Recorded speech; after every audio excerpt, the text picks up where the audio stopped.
Salamun alaikum. Salamun ala arwahi syuhadaina wa atfalina al-abriya wa ahlina al-mazlumin. Quran itu unik. Quran itu unik. Orang-orang yang mampu berinteraksi dengan Quran secara baik, entah itu sekedar membacanya, memahaminya, atau menghafalkannya, maka yang pertama Allah deklarasikan dalam Al-Quran adalah Ia mampu merubah kehidupan orang itu. Jadi kalau Anda, saya, kita dekat dengan Al-Quran, itu hal pertama yang Allah sampaikan, Al-Quran akan merubah hidup kita menjadi lebih baik. Itu yang dimaksud Quran surah 35 Fatir di ayat ke-32 di ujung ayatnya. Thumma awrathnal kitaba alladhina istafayna min ibadina faminhum zalimun li nafsi wa minhum muqtasid wa minhum sabiqun bil khairati biidznillah. Jadi orang-orang yang mendapatkan percikan kebahagiaan untuk mau berinteraksi dengan Al-Quran. Ya, interaksi itu dibagi 3 nanti. Ya, baik itu kita hanya sekedar ingin baca misalnya. Jadi kalau dalam sehari ada kilatan pada diri kita yang menuntun kita untuk mau baca Quran, itu mahal sekali.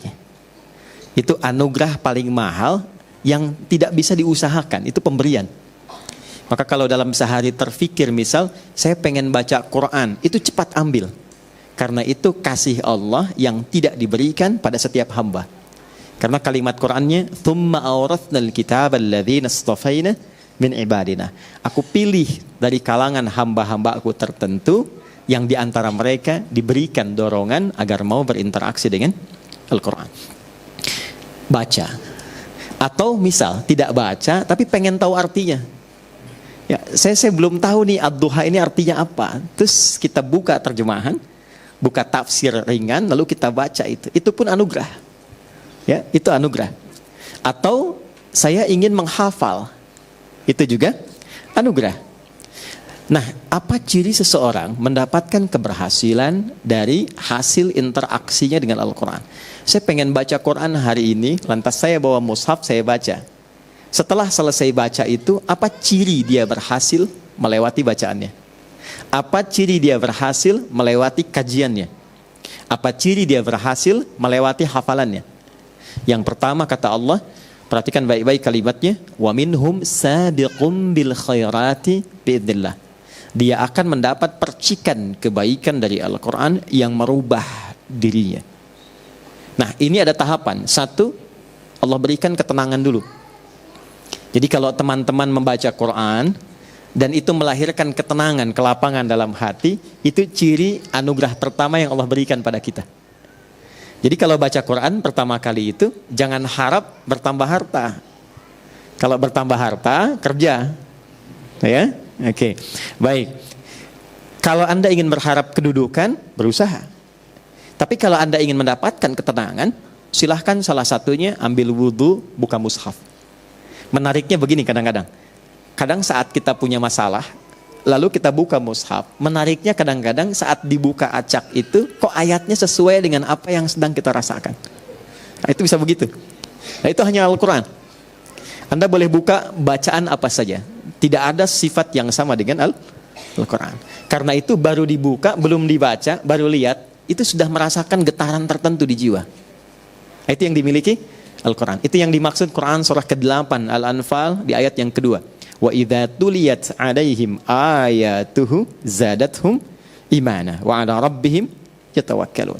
Jadi kalau kita ditampakkan Al-Quran, baru lihat, dibacakan atau kita baca, ada getaran tersendiri dalam hati yang membuat kita merasa lebih nyaman dan dekat dengan Allah.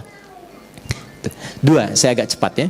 Karena ini ada santri di sini, saya penting ingatkan dan termasuk kita. Ya.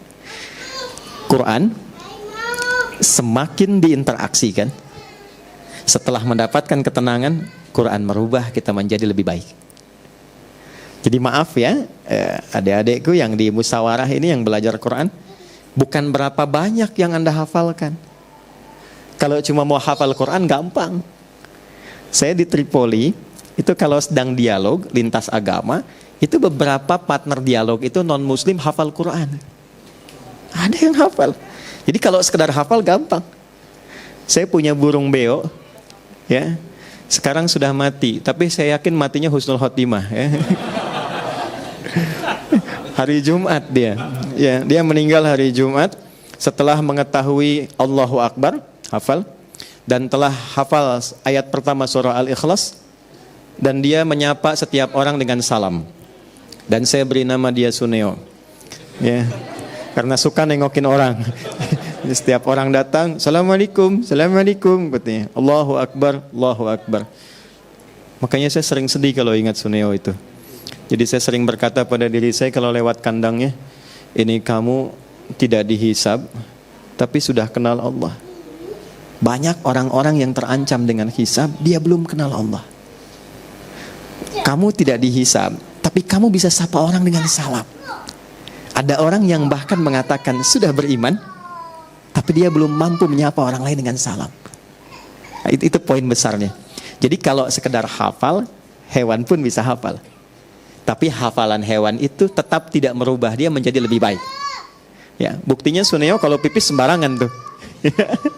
Baik. Nah, maka teman-teman santri ya, ingat baik-baik. Semakin banyak yang dihafal, semakin merubah diri Anda lebih baik. Ya. Nah, tuh diingatkan tuh. Oh, ini penting tuh. Ya. Satu, dari ujung kepala sampai ujung kaki, lisannya mesti lebih lembut. Quran itu punya ciri khas. Kalau semakin dekat dengan Quran, semakin lembut pribadi kita. Ya. Dan itu auranya beda. Teman-teman kalau lihat Habib Umar lain kan ya? Ya. Habib Umar itu rahasia besarnya nggak pernah lepas dengan Quran. Jadi kalau safar dari Yaman ke sini, ya, itu di pesawat itu baru tidur. Kalau sudah lepas itu dengan Quran, tidur itu masih nempel Qurannya itu. Jadi nggak ada waktu satu pun kecuali dekat dengan Quran. Tempatnya sekarang bukan di tempat biasa, bukan di hotel, tapi di rumah Quran. Maka sejak teman-teman masuk dari gerbang ke sini dan duduk sampai dengan kembali, saya berharap dengan kita mengaji di tempat ini, setidaknya merubah kita lebih baik setelah pulang dari sini. Ya, nah, tak cukup dengan amin ya, nanti kita praktekkan tuh. Jadi begitu keluar, lisannya mesti lebih baik. Saya tidak pernah mengajarkan Anda untuk mencela orang. Ya, betapapun teman kita, kawan kita belum beriman. Ya, itu poinnya.